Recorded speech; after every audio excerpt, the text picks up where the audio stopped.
పారేసి ఆర్డినెన్స్ తీసుకొచ్చి ముస్లిం ఆడబిడ్డలకి భరణం ఇవ్వద్దన్నారు. అంబేద్కర్ గారిని గౌరవించారు, భారత రాజ్యాంగాన్ని గౌరవించారు, భారత రాజ్యాంగం ద్వారా వచ్చినటువంటి న్యాయ వ్యవస్థల్ని గౌరవించారు. ఆఖరికి నిన్నగాక మొన్న ఎంపీ అయినటువంటి ప్రియాంక గాంధీ కూడా జడ్జీలు ఎవరు మా అన్న గురించి మాట్లాడేందుకు ఉంటుంది. న్యాయ వ్యవస్థను గౌరవించారు, ఎలక్షన్ కమిషన్ని గౌరవించారు. ఆఖరికి ప్రజల కొరకు ప్రజల చేత ప్రజలే ఎన్నుకున్నటువంటి పాలకుడు నరేంద్ర మోడీ గారు ఈ దేశ ప్రధానిని కూడా మీరు కించపరిచేటువంటి రీతిలో మాట్లాడతారు. మీకు ప్రజాస్వామ్యం మీద విలువ లేదు, ప్రజాస్వామ్య వ్యవస్థల మీద విలువ లేదు. అందుకనే ప్రజలు మీకు విలువిస్తలేరు అనేది కాంగ్రెస్ పెద్దలు అర్థం చేసుకోవాలి. ఇది అర్థం కానంతసేపు కాంగ్రెస్ గాడనే ఉంటుంది, కాంగ్రెస్ గదే దుస్థితికి లోబడుతుంది. కాబట్టి ఇప్పటికైనా ఒక వ్యవస్థ మీద ఆరోపణ చేస్తున్నప్పుడు, ఒక వ్యవస్థని నిందిస్తున్నప్పుడు, అయ్యా leader of opposition Rahul Gandhi గారు దయించి శాస్త్రీయంగా ఆ వ్యవస్థ మీద స్టడీ చేసి రండి. 2 ఓట్లు తప్పు పడితేనే టీషర్ట్లు వేసుకొని వచ్చిన మీరు మరి ఒక చిన్న గ్రామ పంచాయతీలోనే నేను వారం రోజులు స్టడీ చేస్తే 1000 ఓట్లు దొరకగొట్టగలిగినప్పుడు తెలంగాణ రాష్ట్రంలో స్థానిక సంస్థల్ని మీకు ఒప్పుకుంటే బ్యాలెట్ పేపర్లతో పెట్టు. కాంగ్రెస్ పార్టీ అధికారంలో ఉంది కదా, రాష్ట్రం సంబంధించిన ఎన్నికలే కదా, వెంటనే పెట్టు, బ్యాలెట్ పేపర్లతో పెట్టు.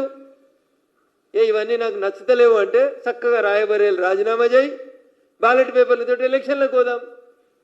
ప్రజలు ఇచ్చేటువంటి తీర్పును అప్పుడు ఆలోచిద్దాం. కాబట్టి దయించి మీకు విశ్వాసం లేదని ప్రజాస్వామ్యాన్ని మీరు అవమానపరిచేటువంటి రీతి లోపల చేయొద్దు. పారదర్శకత కోసం నరేంద్ర మోడీ గారి ప్రభుత్వం పనిచేస్తుంది. నిష్పక్షపాతంగా ఎన్నికలు జరగాలని కోరుకుంటున్నాం. మరి ఈవీఎంలను ట్యాంపర్ చేసేది ఉంటే కర్ణాటకలో కాంగ్రెస్ని ఎట్లా గెలవనిస్తుంది బీజేపీ? ఎన్నికలు జరిగినప్పుడు ఆ రాష్ట్రంలో బీజేపీ అధికారంలో ఉంది కదా. ఒకవేళ ఈవీఎంలను ట్యాంపర్ చేసే శక్తి ఉంటే కేసీఆర్ కొన్ని సీట్లు ఎందుకు ఓడిపోతాడు? బై ఎలక్షన్స్ లోపల మొన్న అధికారాన్ని ఎట్లా కోల్పోతాడు? కాబట్టి మనం గెలిస్తే ఈవీఎంలు మంచి, మా పార్టీ ఓడిపోతే ఈవీఎంలు చెడ్డయి. ఇంకా దారుణమన్నా మీకు గుర్తుండాలి, ఇందిరాగాంధీ ఓడిపోయినప్పుడు చెప్తుంది ప్రజల్ని ఫూల్స్ అంటది ఆమె. నాకు ఓటేయక కాంగ్రెస్ పార్టీని ఓడగొట్టిరు ఈ దేశ ప్రజలు ఫూల్స్ అని మాట్లాడింది ఇందిరాగాంధీ. ఇగో ఇది ఇలా చరిత్ర. అందుకని దయచేసి కాంగ్రెస్ పార్టీ పెద్దలకి, ఈ దేశ ప్రజలకి మేము సవినయంగా చేసేటువంటి అప్పీల్, నిజం నిద్ర లేచేసరికి అబద్ధం ప్రపంచాన్ని జుట్టొస్తుందని ఒక తత్వవేత్త చెప్పినట్టు మోడీ గారి మీద, మోడీ గారి ప్రభుత్వం మీద ప్రత్యక్షంగా సమస్యల పట్ల పార్లమెంట్లో చర్చించలేక, అవగాహన లేక, అవసరం లేని టాపిక్లను తీసుకొని వచ్చి అనవసరంగా ప్రజాస్వామ్య వ్యవస్థ లోపల చీప్గా దిగజారిపోవద్దని 125 సంవత్సరాల చరిత్ర కలిగినటువంటి కాంగ్రెస్ పెద్దలకి, లీడర్ ఆఫ్ అపోజిషన్కి ఈ సందర్భంగా నేను సవినయంగా పద్ధతి మార్చుకోమని చెప్పి చెప్పదలుచుకున్నాను. Thank you one and all.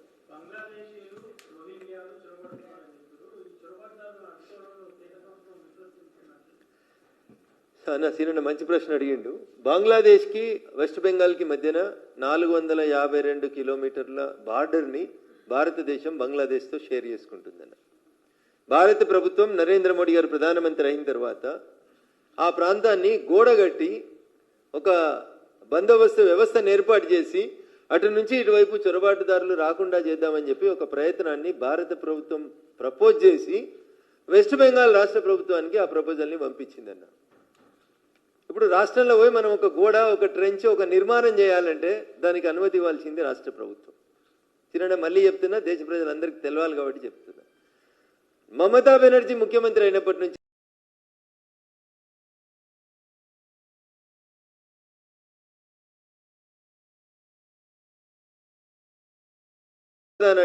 నేను మీ ముందు ఉంచుతున్నాను. సో బంగ్లాదేశ్లోంచి వచ్చేటువంటి చొరబాటుదారులను ఆపాలంటే ఈ 452 కిలోమీటర్ల బార్డర్ ఏదైతుందో బంగ్లాదేశ్ భారతదేశం, దట్ ఈస్ వెస్ట్ బెంగాల్ మధ్యన, అక్కడ గోడ కట్టడం ఎప్పుడు జరుగుతుందంటే రేపు వెస్ట్ బెంగాల్లో దీదీని ఇంటికి పంపించిన తర్వాత మేము గోడ కడతాం, అక్రమ చొరబాటుదారులను ఆపుతాం, ఆ లోపల ఎస్ఐఆర్ పేరిట చొరబాటు చేసుకున్నటువంటి వాళ్ళందరినీ కూడా మళ్ళీ వెనక్కి పంపించేస్తాం. ఆఖరికి మా జిన్నారం మదర్సాల దొరికినటువంటి బంగ్లాదేశీలను కూడా తెలంగాణ నుంచి బయటికి పంపుతాం, భాగ్యనగరంలో ఉన్న రోహింగ్యాలను కూడా బయటికి పంపుతాం.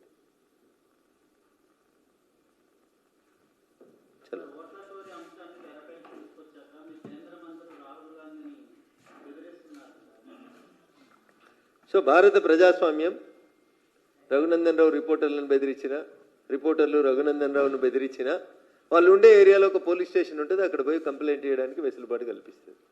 గౌరవనీయులు రాహుల్ గాంధీ గారికి దరఖాస్తు రాకపోతే వాళ్ళ పార్టీలో మనీష్ తివారీలు లేకపోతే సురేష్ కల్మాడీలు పెద్ద పెద్దోళ్ళు ఉన్నారు, ఎట్లెట్లా కంప్లైంట్లు డ్రాఫ్ట్ చేయాలని చెప్పేటోళ్ళు, పెద్ద పెద్ద అడ్వకేట్లు కపిల్ సిబాల్లు ఉన్నారు. వాళ్ళతో కంప్లైంట్ రాపించి దరఖాస్తు ఇవ్వండి, తప్పకుండా కేసు రిజిస్టర్ చేసి ఇన్వెస్టిగేషన్ చేస్తాం.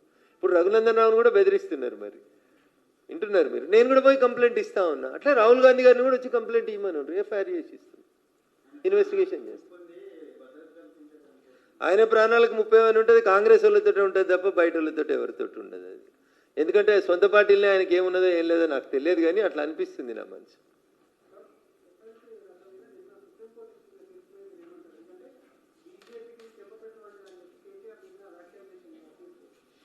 బహుశా కేటీఆర్ గారికి ఎండనో వాననో ఎక్కువ కొట్టి ఆ బుర్ర ఏమైనా ఖరాబ్ అయిందేమో అని అనుకుంటున్నాను.